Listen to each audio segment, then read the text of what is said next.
বাঙালি খানায় সবাইকে স্বাগত জানাই। আপনারা তো অনেকভাবে মাটন রান্না করে খেয়েছেন।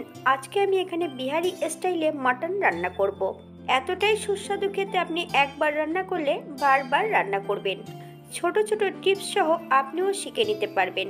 তবে আমি আজকে এখানে কিভাবে বিহারি স্টাইলে মাটন রান্না করলাম, চলুন সেটা একবার দেখে নেওয়া যাক ভিডিওর মাধ্যমে। বাঙালি রান্না ঘরোয়া উপকরণ দিয়ে। রান্নাগুলো যদি পছন্দ হয় তাহলে চ্যানেলটি সাবস্ক্রাইব করে দিয়ে পাশে থাকবেন। পাশে থাকা বেলটি বাজিয়ে দেবেন, নইলে নিত্য নতুন রান্নার নোটিফিকেশন পাবেন না।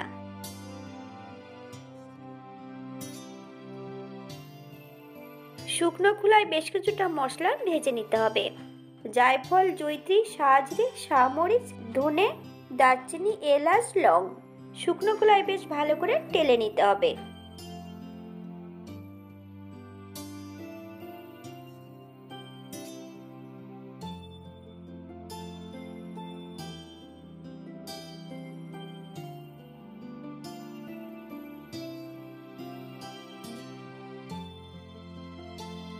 এই পর্যায়ে অ্যাড করব হাফ চামচ লবণ। লবণটা অ্যাড করলে মশলাগুলো সমানভাবে ভাজা হবে।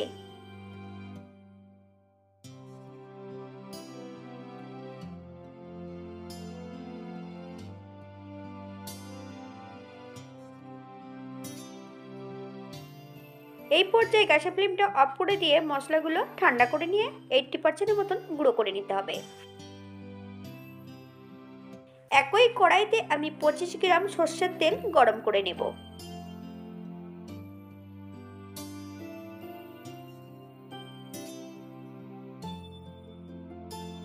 অপর দিক থেকে মাংসটা একবার দেখিয়ে দিই। এখানে আমি 700 গ্রাম মাংস নিয়ে নিয়েছি। ঈষৎ উষ্ণ গরম জল দিয়ে বেশ পরিষ্কার করে ধুয়ে রেখেছি। তেলটা বেশ ভালো গরম হয়ে গেছে।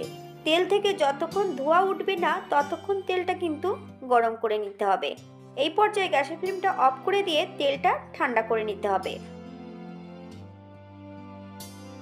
একটা পাত্রে আমি ধুয়ে রাখা সম্পূর্ণ মাংসগুলো অ্যাড করব।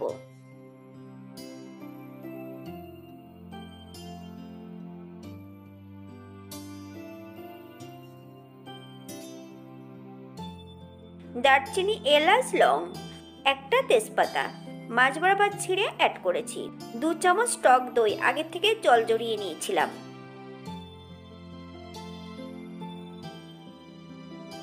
এখানে আমি বেশ কিছুটা দেশি পেঁয়াজ রেখেছি। একটা গোটা রসুন, মিডিয়াম সাইজের একটা রসুন 80% বেটে নিয়েছি।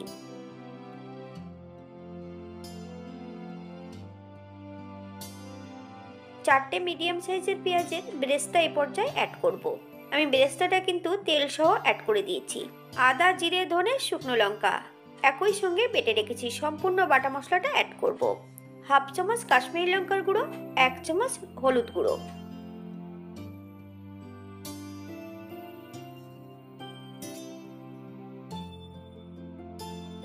1 চামচ লবণ। আপনারা স্বাদ অনুসারে লবণটা অ্যাড করবেন। এই পর্যায়ে অ্যাড করব সম্পূর্ণ ভেজে রাখা গুঁড়ো মশলাটা।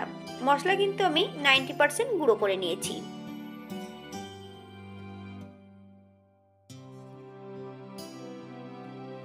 এক চামচ গাওয়া ঘি। আপনারা ঘিয়ের পরিবর্তে বাটারও অ্যাড করতে পারেন।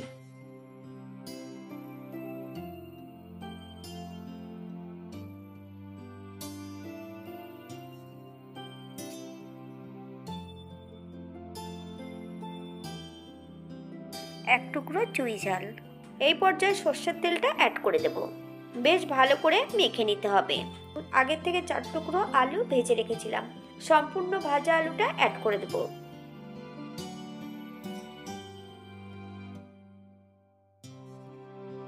ম্যারিনেট করা সম্পূর্ণ মাংসটা আমি প্রেসার কুকারে অ্যাড করব।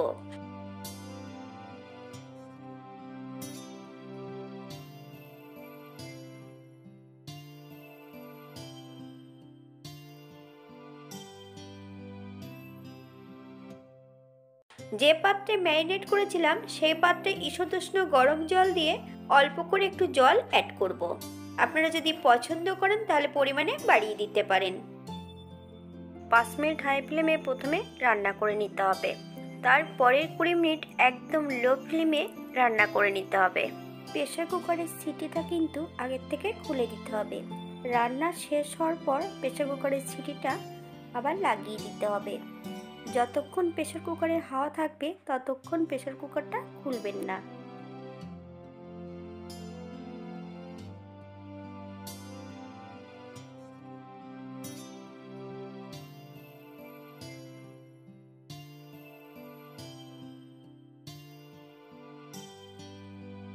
তিরিশ মিনিট পর প্রেসার কুকার থেকে সম্পূর্ণ মাংসগুলো একটা পাত্রে বের করে নেব।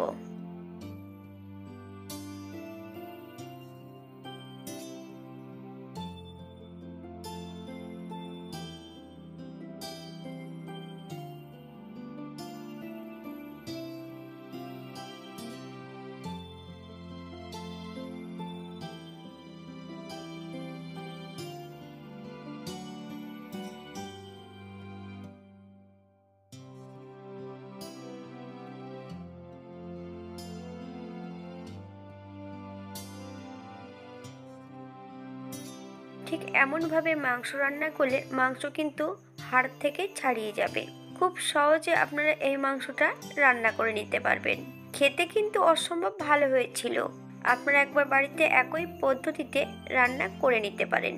আজকের ভিডিওটি এই পর্যন্ত। সবাই সুস্থ থাকবেন, ভালো থাকবেন। অন্যদিন নতুন রেসিপি নিয়ে আপনাদের সামনে আবার আমি হাজির হব।